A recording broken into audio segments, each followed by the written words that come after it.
Putin has lost another queen to a pawn, because the waters off St. Petersburg have now turned into a giant parking lot.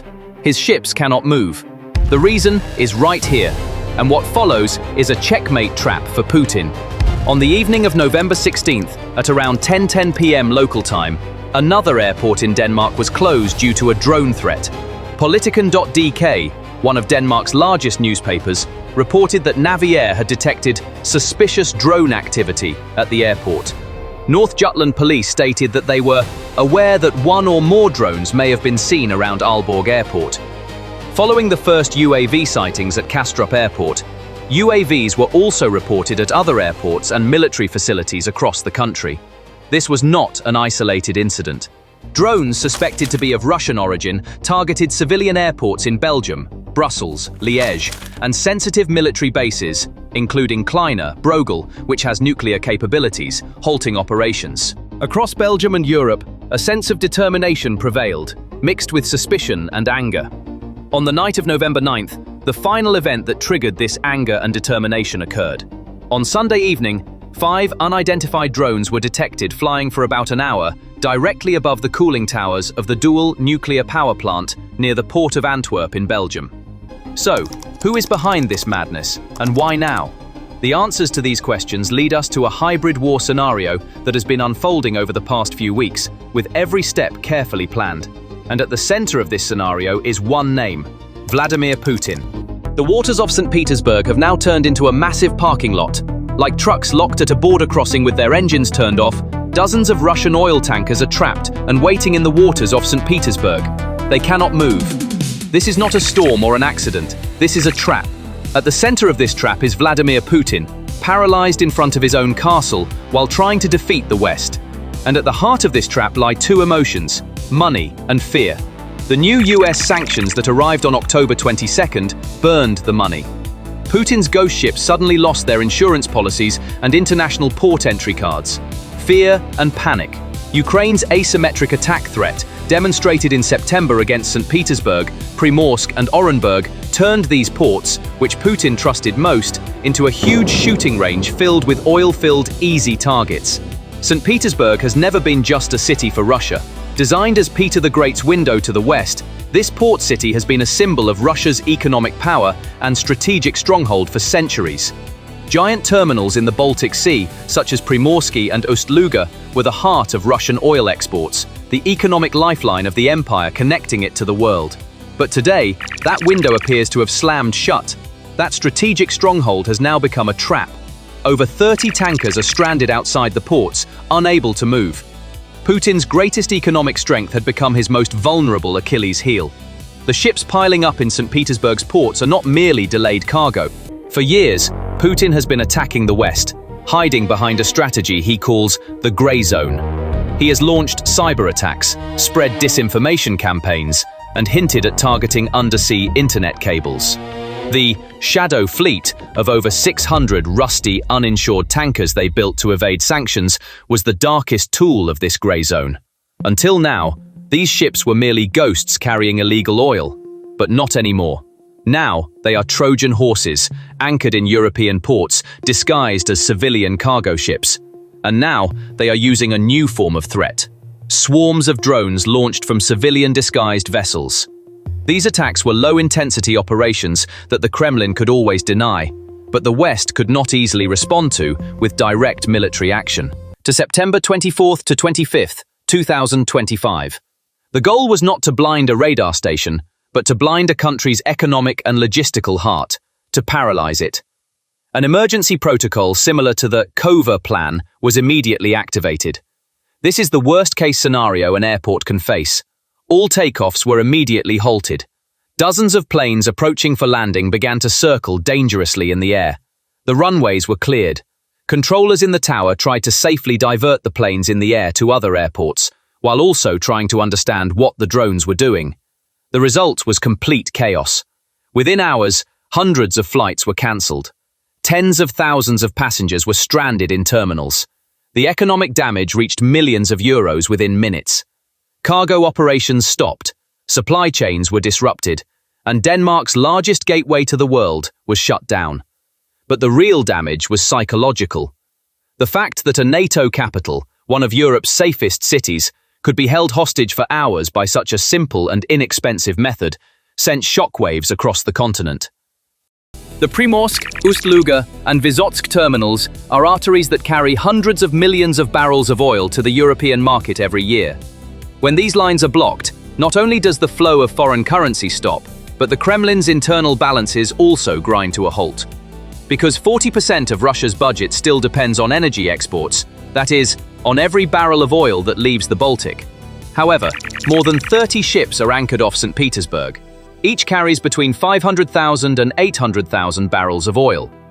This translates to a daily loss of more than $20 million in revenue, and this money was supposed to go directly into the Kremlin's coffers. As the state's foreign exchange reserves dwindle, the ruble's value plummets.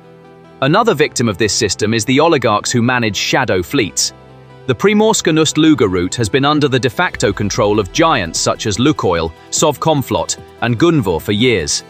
These companies were making millions of dollars each time through the offshore ship chains they set up to evade sanctions. However, when ships stopped in the Baltic Sea, these oligarchs also lost their cash flow. For the Russian people, the picture is much, much bleaker.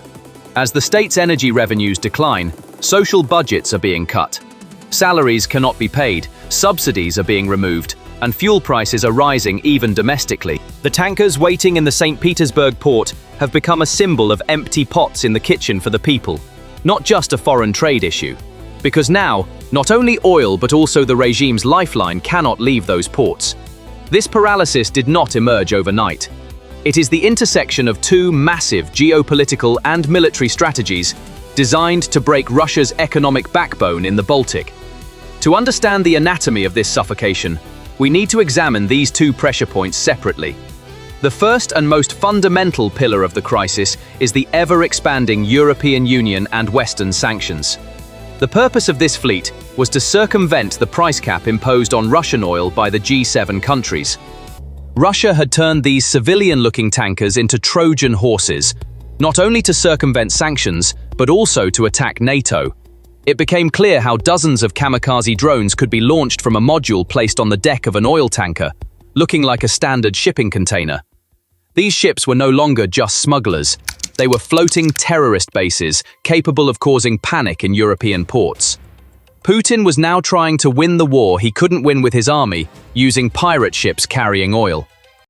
This was an act of terrorism. Its purpose was not only to cause disruption, but also to spread fear and a sense of vulnerability. The message, if this can happen in Copenhagen, it could happen tomorrow at Heathrow, Charles de Gaulle, or Frankfurt, reverberated throughout all of Europe's capitals. Danish authorities were stunned, but red alerts were sounding at NATO headquarters in Brussels and at the intelligence services of member countries. Western intelligence services launched an intense investigation into who was behind this sophisticated attack. The timing of the attack, the choice of targets, and the technological profile of the drones used screamed of state intelligence and military planning. All fingers pointed to one address: Moscow. But there was a problem. The famous deniability veil that forms the basis of Putin's hybrid warfare doctrine. There was no concrete evidence that the attack had been carried out directly from Russian territory or a known military base. However, with the intelligence unit's discovery and the French Special Forces raid on the ship, everything suddenly came to light. Putin's plan was to sell this oil to the world, particularly to Asia, through a tanker network under his own control, outside of Western oversight. However, these new sanctions target not only the ships, but also the invisible network that enables them to move. Insurance. In international shipping, it is nearly impossible for a giant tanker carrying millions of barrels of crude oil to dock at any port or even pass through international straits without protection and indemnity insurance. The overwhelming majority of this high-risk insurance market is controlled by the London-based International Group of P&I clubs. The sanctions explicitly prohibit these clubs from providing insurance to any ship suspected of carrying Russian oil above the price cap, regardless of its flag. Putin's solution was to create companies offering Russia-backed, fake, or disreputable insurance policies. However, these shadow fleet vessels are typically over 15 to 20 years old, poorly maintained, and consist of tankers with questionable safety standards. This makes them a floating disaster risk in environmentally sensitive areas like the Baltic Sea. The West's latest move was even more astute: secondary sanctions. Now, not only insurance companies, but also port authorities that accept these ships, those that refuel them, or those that provide repair services, are being targeted. A port authority in China or India risks being cut off from the entire dollar-based financial system by accepting a suspicious Russian tanker. As a result, the shadow fleet has become a radioactive entity. The ships are trapped not by a physical military blockade, but by an invisible paper blockade. They have no insurance, cannot get repairs, and struggle to find ports to go to. One of the most striking examples of this crisis occurred in the last days of October. A tanker loaded with Russian crude oil bound for India unexpectedly changed course and began waiting in the Baltic Sea. The ship's name is Furia. According to satellite data, this tanker was heading west through the strait between Denmark and Germany when it suddenly changed course, traveled a short distance, then abruptly slowed down and stopped. Furia had departed from Russia's Primorsk port and was carrying approximately 730,000 barrels of Ural crude oil. This oil had been sold by the Russian state energy company Rosneft PJSC. The buyers were the private Indian refinery Reliance Industries Limited and the state-backed Bharat Petroleum Corporation, Ltd. The ship was headed for the port of Sikar in India's Gujarat state, with arrival planned for mid-November. But here's the problem. Although Reliance has a long-term contract to purchase Ural oil from Russia, it has stated that it is determined to comply with Western sanctions. This statement made it difficult for the Furia, carrying Russian oil, to find a port to unload its cargo. This was Putin's war chest, the literal burning of his wallet, the final panic move before setting fire to billions of dollars in frozen Russian assets. The Kremlin's plan was simple: terrify NATO's heart, force the EU to reverse its decision to seize funds.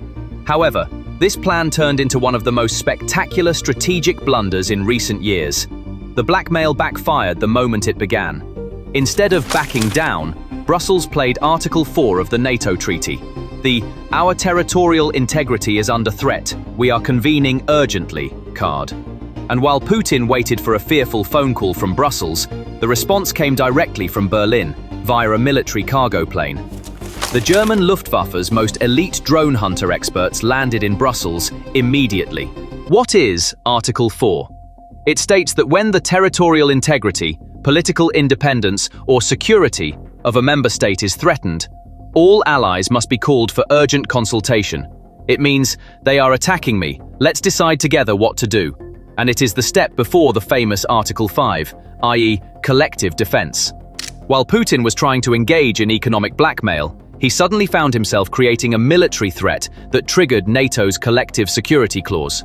And this Article 4 meeting could be more than just a tedious diplomatic consultation in Brussels. It could be the announcement of a change in military doctrine. According to behind-the-scenes information, the decisions that come out of that meeting could fundamentally change all of the alliance's rules of engagement towards Russia's shadow fleet.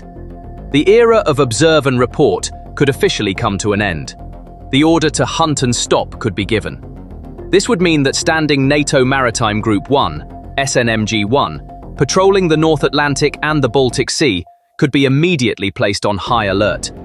This situation means that German Sachsen-class frigates, Danish Ivar Huitfeldt-class destroyers, and Norwegian P-8 Poseidon maritime patrol aircraft scanning the region could now identify these rusty shadow tankers, not just as smugglers, but as potential Trojan horses.